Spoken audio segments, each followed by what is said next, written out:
Hey guys, I'm Brian from Snowwalker Bushcraft, and tonight I'm going to show you my Bushcraft knives. Stick with me.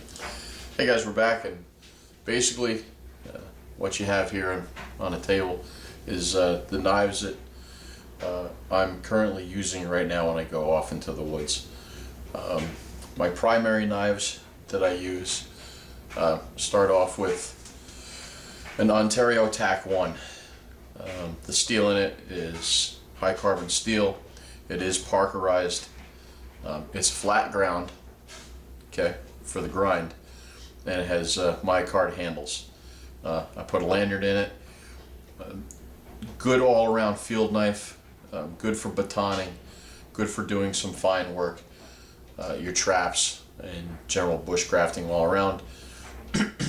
It was one of the actual true bushcraft knives that I've used. Used it for a lot of years, and I still take it out. Matter of fact, I take all these knives out when I get a chance. I just go back and forth with them. The second knife that I'm using is a blind horse Bushcrafter, and this is high carbon steel, 01 tool steel, or I'm sorry, 1095 steel. It has a Scandi grind to the blade. All the knives that I have here have a straight edge that's on the back of the knife, on the spine, so that you can strike a ferro rod with it. Green micarta handles. The guys put a really good shine, and they really buffed it out really well. I didn't like it because it got slippery in my hand, so basically what I did is I took 150 grit sandpaper to that, and then I just covered it back up with oil. So I eliminated that problem, and I run a lanyard with that too. Another knife that I have by Blind Horse Knives, this is the Scout, and it's basically a copy of a French roach belly that was made popular in the fur trade.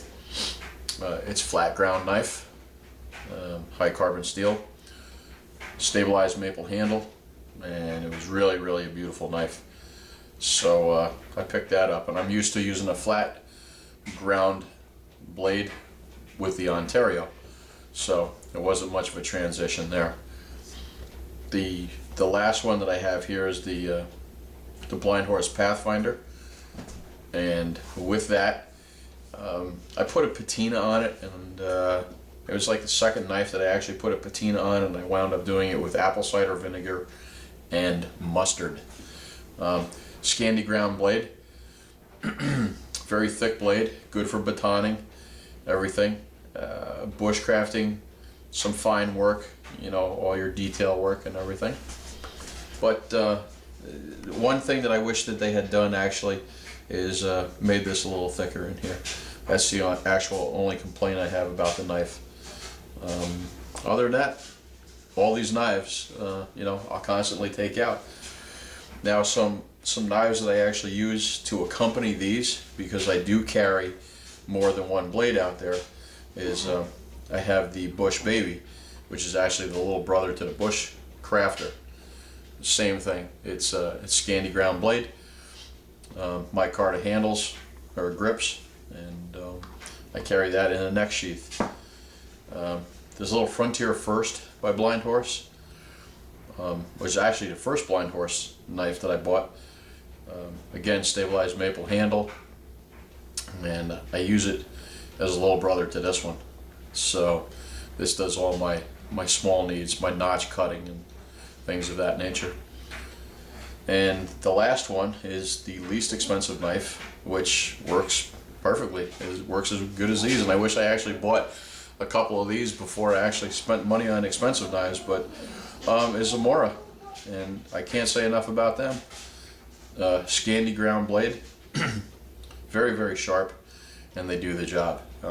If you're just getting into bushcrafting, I highly recommend these. It's a $12 knife. You can buy several of them. If you bust one, you know, you can move on to the next one, but I've had very good success with them. One thing that I want to talk about is the protection of the blades. Outside of the Mora, because it's a $12 knife, and I'm not going to spend $40 on a leather sheath. all my knives are in leather. I'm not a Kydex type person. They don't afford any protection against the weather and the elements. At least if I have a nice leather sheath, I can oil that sheath, and I do. I oil my sheaths with olive oil, plain old olive oil. This way I don't have to worry about the knife cutting food or food preparation and have to worry about a petroleum-based oil getting in my food. So, again, just to go over my knives and what I look for, I want something that's comfortable in my hand. I want the steel to be at least 01 tool steel or a 1095 carbon steel blade, except for the Mora. This one's actually in stainless. I have to get a couple in carbon, so that's my bad on that one. The protection, I put them all in oil or in leather sheaths and protect them with olive oil, and that's about it. You know, your knife is your #1 tool, and it's something that you have to be comfortable with, and it's something that is a very personal choice.